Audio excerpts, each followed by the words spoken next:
Destination Paris, sur l'une des places les plus célèbres de la capitale, nous sommes place Vendôme. Typique de l'urbanisme classique français, la plupart de ses façades sont classées monuments historiques. Raffinement et élégance, ici se côtoient joailleries réputées et palaces mythiques. Bienvenue dans cette émission qui, vous le savez, est consacrée à la gastronomie et à l'art de vivre. Alors on va à la rencontre de personnages, des passionnés qui nous ouvrent leurs portes, qui nous montrent leurs secrets de fabrication. Et puis on vous montre aussi des lieux exceptionnels. Et cette semaine, nous sommes à Paris, place Vendôme, dans l'un des plus beaux palaces de Paris qui s'appelle le Ritz. Le Ritz, on peut en profiter comme hôtel, on peut profiter des restaurants, des bars. On peut aussi prendre des cours de cuisine. C'est ces cours de cuisine-là que nous allons vous montrer. Alors Michel Roth, on est dans votre domaine ici, vous êtes le chef du Ritz. Alors vous avez le melon rouge de meilleur ouvrier de France, évidemment. Et c'est chez vous, là. Hein, là, on est en plein cœur de l'hôtel, donc c'est les cuisines de l'hôtel et de tous les restaurants, bien sûr. Oui. Alors là, on est dans la partie chaude de la cuisine où il y a tous les fourneaux. Il fait un peu chaud. On cuisine toute la journée. Voilà, c'est 24 heures sur 24. Sur 24 le restaurant, les étages, le room service, la piscine. Même la nuit, on a des gens qui travaillent ici, donc il y a toujours un feu qui brûle dans cette cuisine. Ça s'arrête jamais. C'est toujours quelque chose sur le feu, comme on dit. Toujours quelque chose sur le feu. Toujours prêt à servir nos clients qui vous demandent toutes choses. Tout ce qui est sur la carte, ce qui n'est pas sur la carte, ils peuvent tout demander. Ici, on ne refuse rien. Et c'est vrai que c'est la différence entre un palace et un restaurant gastronomique, c'est que dans un palace, le client est roi et on ne lui dit jamais non. Donc il faut savoir répondre derrière. C'est pour ça qu'il faut une équipe d'expérience et qui sache répondre aux demandes. Il y a combien de personnes? Pratiquement 80 dans la cuisine. Il y a des gens qui sont décalés le matin, le soir, la nuit. Et ce qui est beau aussi, c'est que nous, ici, on a l'avantage de tout faire nous-mêmes. On fait nos foie gras, nos saumons fumés, nos viennoiseries, nos pâtes, notre pain, notre chocolat, nos sorbets. Oui, c'est vraiment la maison où on est fiers de dire que nous faisons tout nous-mêmes. Michel Roth, j'étais ravi de vous rencontrer. Ravi de vous rencontrer en plus dans ces cuisines qui sont quand même sublimes. Hein. Vous pouvez venir quand vous voulez, on vous met une toque, un tablier. Ah, je peux? Ah je reviens demain, moi. Mais alors pour l'instant, je vais déjà aller faire un petit essai. Je vais aller prendre un cours de pâtisserie avec Didier Stadler qui m'attend. D'accord. Très bien. Et puis si c'est bien, je vous dis, puis vous me prenez un petit peu à l'essai. Quand vous voulez. Bonne leçon. Merci, à bientôt. À bientôt, Patrice. Merci. Alors Didier Stadler, là on a plein d'ingrédients devant nous. Et c'est pour composer, je crois, un plat assez typique de l'école Escoffier. Oui, c'est la pêche melba. La pêche melba. Invention d'Escoffier, c'est ça? Invention d'Escoffier pour Nelly Melba, cantatrice. Donc il nous faut pour ça un peu de fraises, de la gelée ici, alors une gelée particulière à l'hibiscus, des amandes caramélisées, un fond de pâte sucrée ici, des fraises des bois, un peu de chocolat. Un peu de chocolat. Il suffit de reprendre un peu de gelée comme ça. On fait juste un petit dessin. Un petit dessin, un petit fond. Je prends ma crème ici. Voilà. Une petite pointe pour supporter le poids total. Voilà, comme ça. Je mets mon fond comme ça. Un biscuit, un peu d'amande. Un peu d'amande ici. Fraises des bois. Fraises des bois, hibiscus, framboise. Comme ça. Voilà, et là, la pêche. Voilà les pêches qui sont pochées. La pêche, elle était pochée, hein? C'est-à-dire dans l'eau?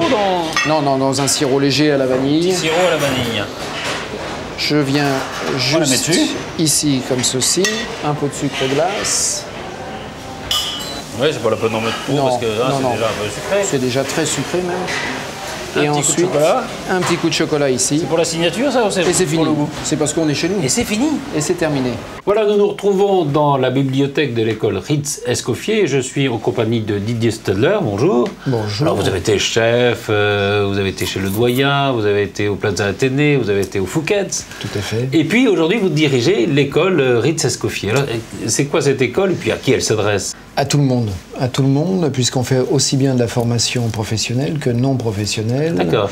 Les gens aujourd'hui veulent redécouvrir ce qu'ils mangent et savoir cuisiner surtout, parce que pour la plupart, depuis 30 ans, on s'écarte de la cuisine. On manque un peu, on manque de savoir-faire. De transmission. Hein, voilà, exactement. Avant, il y avait les grands-mères qui apprenaient, les grands-pères, etc. Et puis là, maintenant, on se retrouve sans savoir-faire. Donc, on est les passeurs. Donc les passeurs de la tradition, et on reste assez traditionnel justement pour essayer d'enraciner une culture. Peut-être qu'on peut dire un mot, Escoffier, c'était qui? Alors, Escoffier, c'est le maître absolu dans toute la cuisine, tout simplement parce qu'il a créé un répertoire. Et on s'appuie toujours pour la formation sur son répertoire.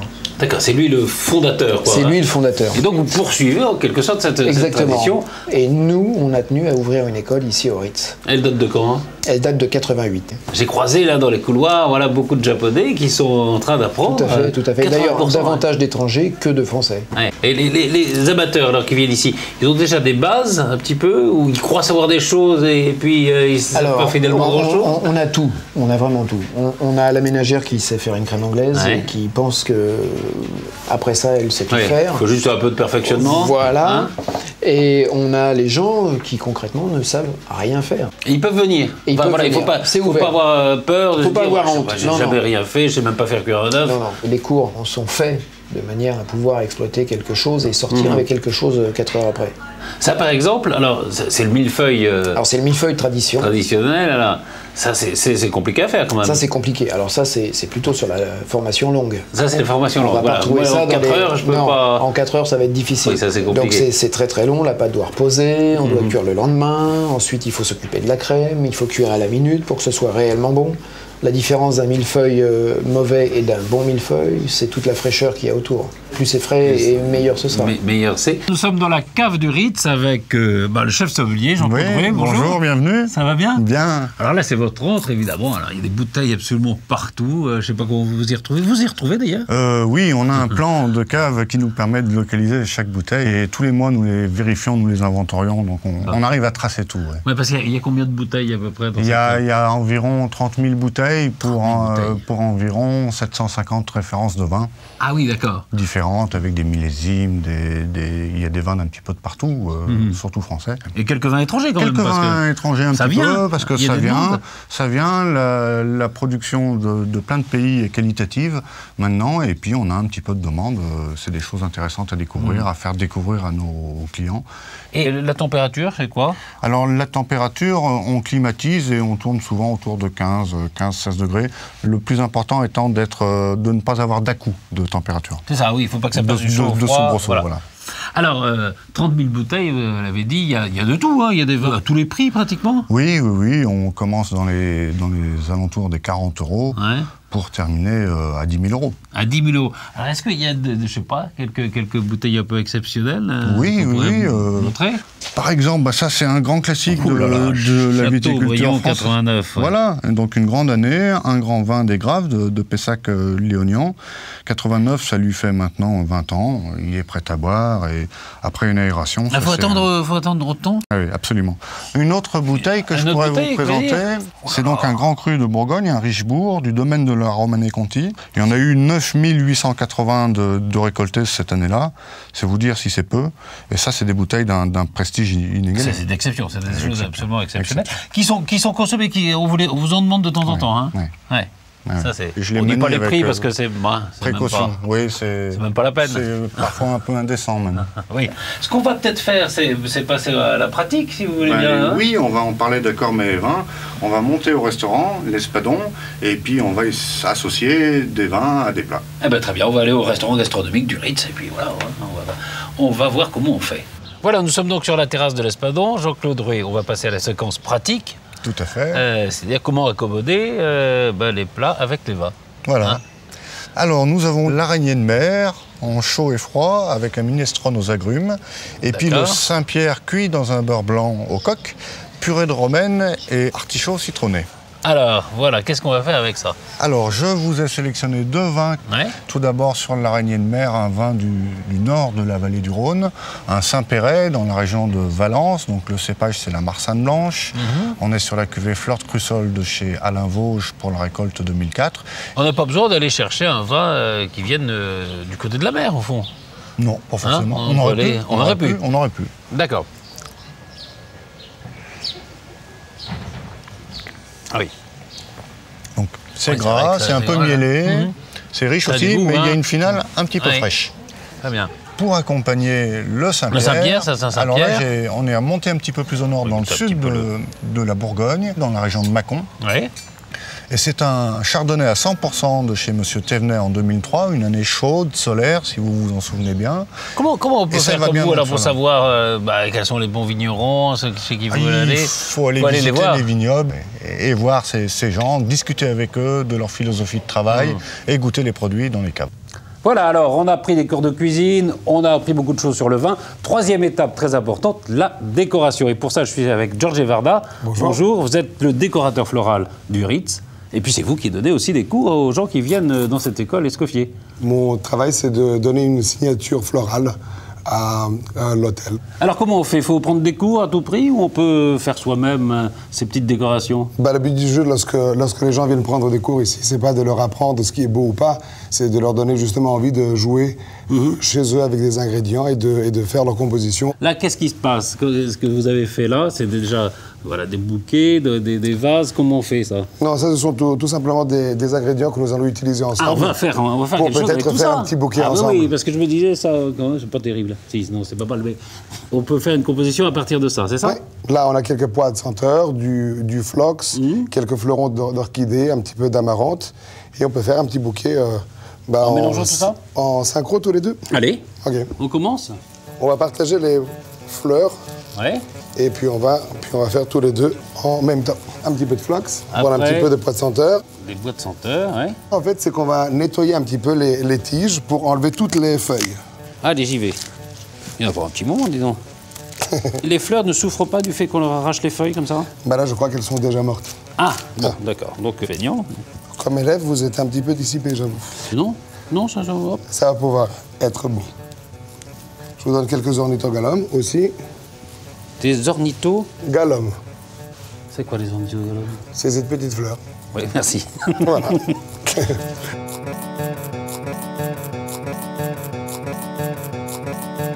Alors, on va prendre une première fleur. Voilà. Et autour, on va mettre du pois de senteur. C'est-à-dire que vous allez, sur un angle de 45 degrés, Ah, d'accord. mettre les petites fleurs tout autour. Vous la placez, vous tournez, vous en replacez une autre.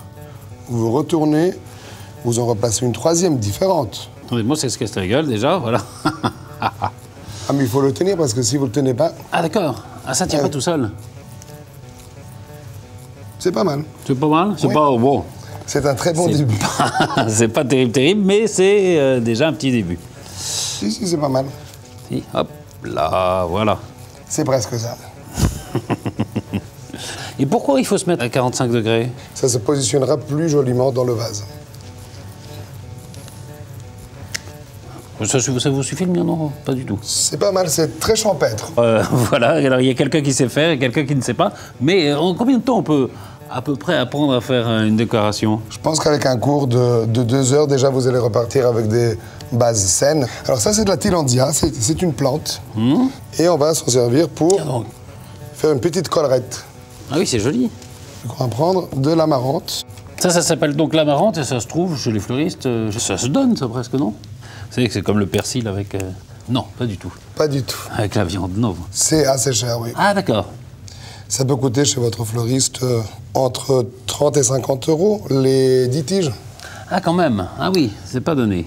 Alors, voilà. Ils sont différents, mais il est pas mal, le vôtre du mien. Bah, finalement... Il est plus champêtre que le mien. Je trouve Un que peu le mien, plus il est un peu champêtre, trop... il est un peu trop Ah, organisé. le vôtre est un peu chic, quoi, un peu... Hop. Je descends au Ritz. Georges. Vous voyez que c'était pas très difficile. C'est pas très difficile. Je pense que je peux m'améliorer encore. Hein. Il faut un petit coup de main et puis Un après, petit peu de pratique et ce sera parfait.